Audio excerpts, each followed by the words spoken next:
One of the biggest early blows of the ever heavier US tariffs on China has fallen on the American giant Amazon. Amazon products are sourced overwhelmingly in China. That's a fact with which all of us have everyday familiarity. But consider what that familiarity adds up to, what goes into it. $638 billion in revenue for Amazon last year, up 11% from the previous year. And then consider what the American part of that market means within this. Sales in the last quarter of last year were $188 billion, and of that, $116 billion were sales in North America, about 62%.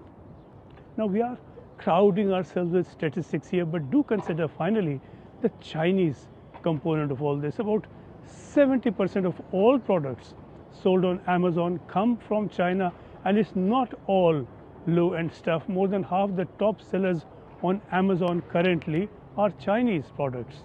Chinese components have been a big part of the Amazon success, and that success was well recognized by the Trump administration.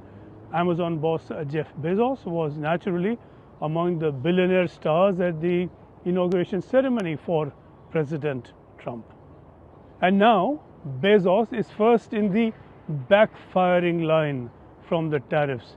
In a seesaw week on the market, Amazon share value dropped together with Apple that fell similarly. Amazon is figuring out just how to cope with the higher prices that tariffs will bring. Chief Executive Andrew Jassy said he is guessing sellers will pass that cost on.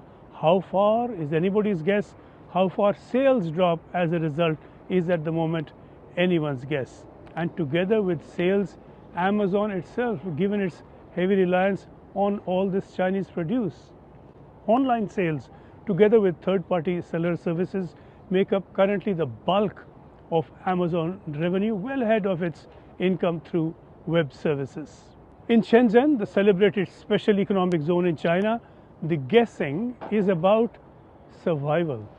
This city alone has more than 100,000 registered Amazon businesses with annual revenues above $35 billion.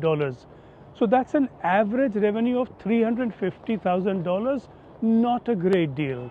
That average will still mean that a lot of small producers could be forced out of the market unless Trump changes course on China. Not impossible by any means, given the topsy-turvy ways of the Trump administration that we've seen.